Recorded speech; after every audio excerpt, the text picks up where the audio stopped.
ఈరోజు ఈ వాక్యాన్ని వింటున్నటువంటి ప్రియ దైవ సేవకులారా, చేస్తున్నటువంటి ఈ పరిచర్యలో అభివృద్ధి లేదే. ఒక్కొక్కరిని చూసినట్లయితే ఎంతగానో అభివృద్ధి చెందుతున్నారు. నాకంటే తర్వాత వచ్చినటువంటి వారి సంఘాలు పెరుగుతున్నాయి, నూతన కుటుంబాలు చేర్చబడుతున్నాయి, అనేకులు ఆశీర్వదింపబడుతున్నారు, గొప్పవారుగా మార్చబడుతున్నారు, ఉన్నతమైనటువంటి పరిచర్య చేస్తున్నారు.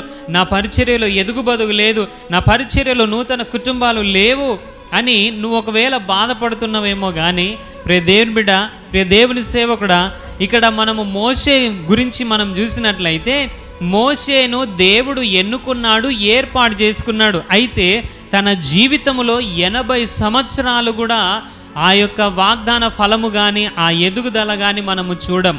80 సంవత్సరాల తర్వాత దేవుడు ఎప్పుడైతే ప్రత్యక్షమై అక్కడికి నడిపించాడో, మోషే నడిపించినటువంటి ఆ విధానాన్ని మనం చూసినట్లయితే, ఒక్కరోజు దాదాపు 20 లక్షల మందికి బాప్తిసం ఇచ్చాడట. హల్లెలూయా. ఈరోజు పరిచర్యలో నాకు ఎదుగుదల లేదు. పేతురు ప్రసంగించినప్పుడు 3000 మంది, పేతురు ప్రసంగించినప్పుడు 5000 మంది రక్షింపబడ్డారు.